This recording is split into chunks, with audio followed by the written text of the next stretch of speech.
Hello friends, good evening. First of all thank you, आप सभी ने मेरी लास्ट 2 वीडियोस को काफ़ी लाइक किया है।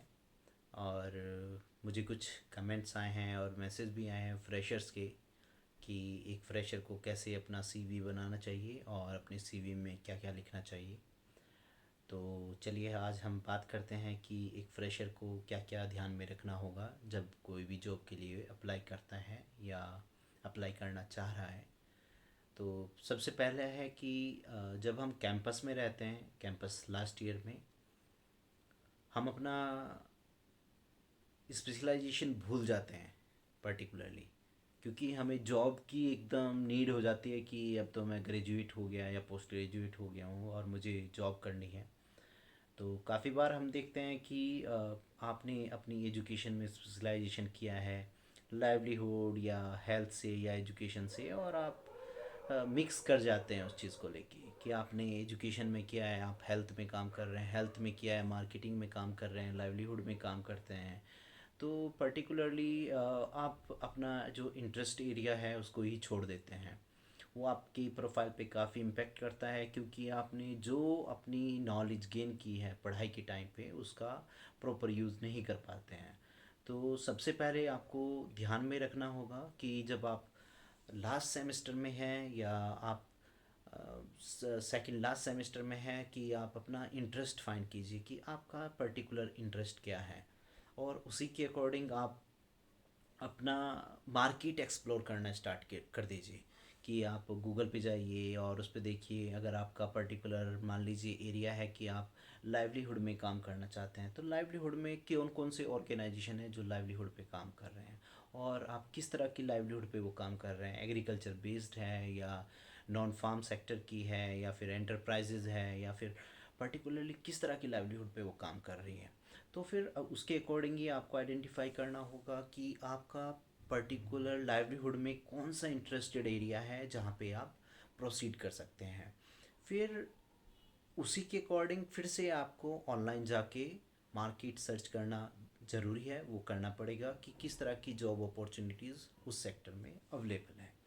और उन जॉब अपॉर्चुनिटीज़ को देखते हुए आपको जो उसके की पॉइंट्स होते हैं जेडी में, जो की स्किल सेट्स रिक्वायरमेंट है या एक्सपीरियंस रिक्वायरमेंट है, उसी के आपको आपके जो इम्पोर्टेंट की पॉइंट्स होते हैं उसको आपको पिक करना होगा।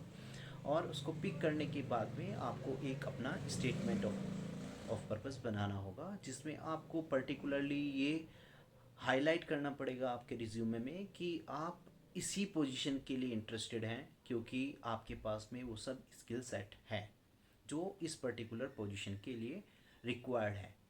तो आप जब अपना रिज्यूमे बनाते हैं तो आप सबसे पहले अपना नाम, मोबाइल नंबर और जो भी आपका ईमेल आईडी वगैरह है वो लिखेंगे। देन उसके बाद में आप अपना सोशल मीडिया अकाउंट्स लिखिए, आपका लिंक्डइन पे है या फिर ट्विटर है या फेसबुक पे है।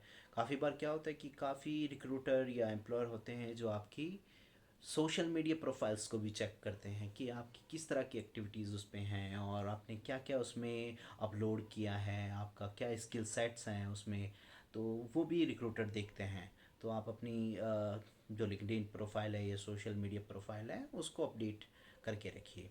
फिर उसके बाद में आपको रिज्यूमे में क्या करना होगा, एक स्टेटमेंट आपको देना होगा एज़ पर पोजीशन रिक्वायरमेंट, कि आप इस तरह की पोजीशन में अप्लाई कर रहे हैं और इस तरह के आपको स्किल्स हैं और उस तरह की आप जो है ना पर्टिकुलर आपने नॉलेज भी गेन की है आपकी एजुकेशन के टाइम पे।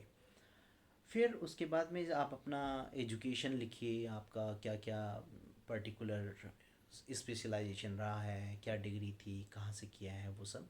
और उसके बाद में फिर आप अपना स्किल्स पे आइए। स्किल्स में आप अपना जो है पर्टिकुलरली आपको अपने सॉफ्ट स्किल्स के बारे में लिखना होगा, टेक्निकल स्किल्स के बारे में लिखना होगा।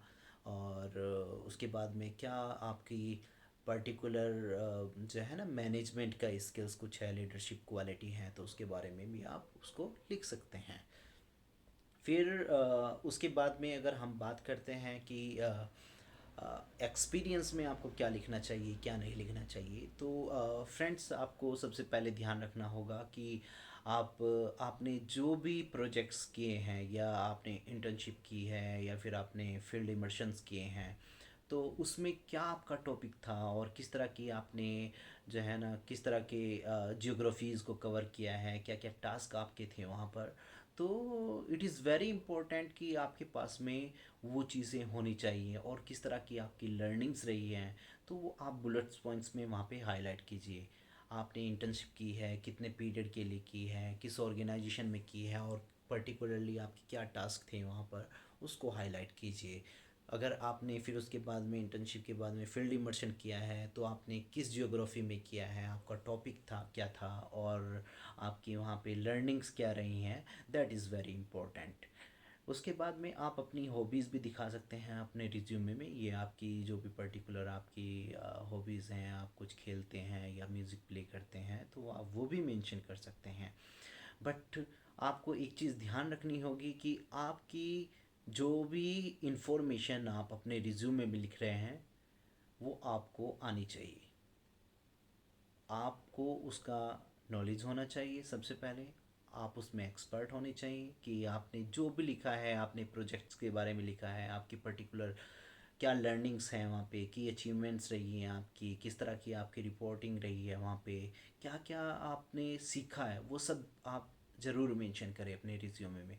क्योंकि एक फ्रेशर के लिए काफ़ी बार देखते हैं कि काफ़ी फ्रेशर्स बोलते हैं कि सर हम तो फ्रेशर्स हैं, हम क्या लिख सकते हैं, but you have lot of things. अगर आपने फील्ड इमर्शन भी नहीं किया है, इंटर्नशिप भी नहीं की है, तो आपने कुछ सब्जेक्ट पढ़ा होगा। उस सब्जेक्ट में क्या आपकी सबसे, जितने भी आपने सब्जेक्ट्स पढ़े हैं उसमें सबसे आपका फेवरेट सब्जेक्ट कौन सा है और क्यों वो फेवरेट है, उसको भी आप हाईलाइट कर सकते हैं। काफ़ी बार क्या होता है कि जब फ्रेशर्स के पास में कुछ नहीं लिखने को होता है या उसके रिज्यूमे में कुछ नहीं होता है तो एक रिक्रूटर या एम्प्लॉयर उसको पूछता है कि आपने अपनी स्टडी के टाइम पे कौन कौन से सब्जेक्ट्स पढ़े हैं, इनमें से आपका सबसे फेवरेट सब्जेक्ट कौन सा है, और आप उसके बारे में कुछ बताइए।